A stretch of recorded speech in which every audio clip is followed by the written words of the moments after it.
Prabu Harjuno Sosrobahu, seri 134, Bambang Sumantri Perang Tanding. Prabu Harjuno Sosrobahu pun segera bersiap. Memang sulit untuk menembus pertahanan baling-baling tersebut. Ia mencoba dengan gerakan pancingan ke arah kaki, karena kakinya tidak terlindungi. Namun dengan cerdik Bambang Sumantri merendahkan tubuhnya, sehingga tak ada celah untuk diserang. Prabu Harjuno Sosrobahu ingin menjajaki kekuatan pertahanan Bambang Sumantri. Dengan sengaja, dibenturkannya ujung tombak itu dengan baling-baling yang melindungi Bambang Sumantri. Tuang! Terdengar benturan yang sangat keras. Bambang Sumantri meloncat mundur karena hampir saja tombaknya terlepas. Namun Prabu Harjuno Sosrobahu tidak mengejarnya, karena tombaknya pun bergetar hampir terlepas. Sungguh hebat anak Swandagni ini, batin Prabu Harjuno Sosrobahu. Namun Bambang Sumantri pun kagum akan kekuatan dari Prabu Harjuno Sosrobahu. Beruntung tombaknya adalah tombak pilihan. Jika tombak kebanyakan tentu sudah patah, batin Bambang Sumantri pula. Pertarungan kembali terjadi, saling serang dan bertahan, berloncatan dan kadang melenting tinggi. Para penonton, terutama para pendekar sakti pun kagum akan permainan tombak keduanya. Dentangannya yang terdengar sangat keras dari jarak yang cukup jauh, pastilah karena kekuatan keduanya yang besar. Bambang Sukrosono yang sudah terbiasa berlatih dengan kakaknya pun kagum. Ia melihat bahwa kemampuan kakaknya itu telah jauh meningkat dibanding ketika sering berlatih dengannya. Dan kini, Bambang Sumantri lebih banyak menyerang dengan cepat, dengan sodokan-sodokan lurus, tetapi juga selalu berganti-ganti arah. Tetapi Prabu Harjuno Sosrobahu adalah seorang raja yang telah banyak makan garam dunia persilatan. Ia tidak mengalami kesulitan menghadapi serbuan Bambang Sumantri yang membadai itu. Kini, terjadi pertarungan seru yang saling serang dan bertahan dengan tombaknya masing-masing. Walau keduanya telah membentengi diri dengan ilmu kebal, namun jika masih bisa dihindari, tetap dihindari. Tentu tidak akan dengan ceroboh menahan ujung tombak itu dengan kulitnya.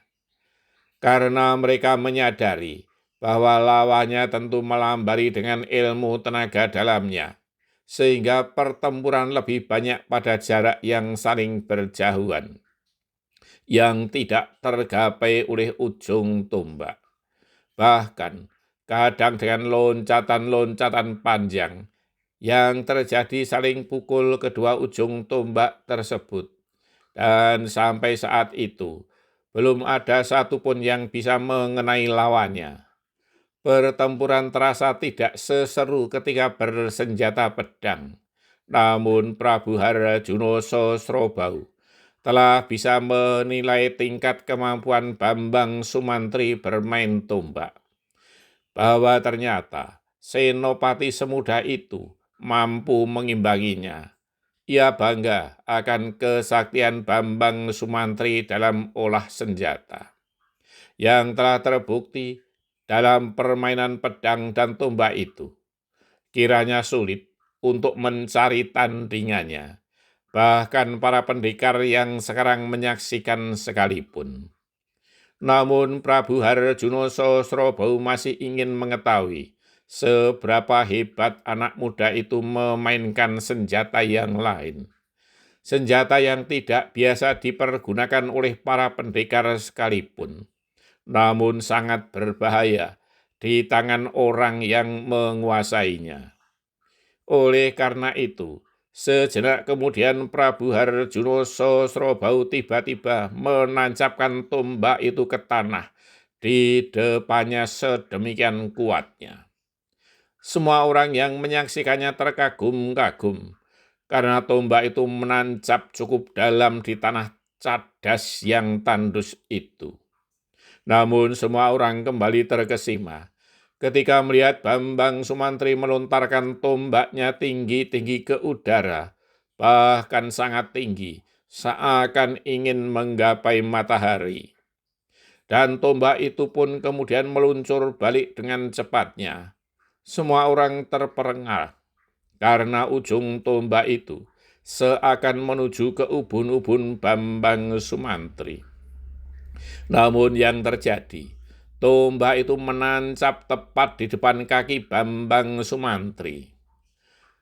Dalamnya tancapan tombak itu pun sedalam tombak Prabu Harjuno Sosrobau.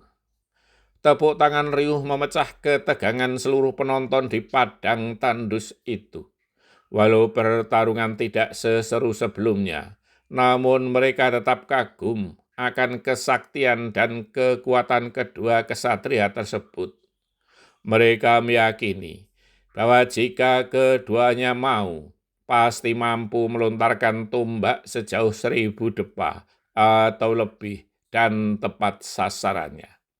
Mereka, terutama para raja dan para putra mahkota yang telah menyatakan diri bergabung dalam persekutuan dengan negeri Mahespati, menjadi semakin kagum karenanya, dan mereka pun tak menyesalinya. Bahkan ada perasaan bangga. Mereka tidak dikalahkan dalam pertempuran, namun rela dan bangga di bawah perlindungan negeri Mahespati. Bersambung.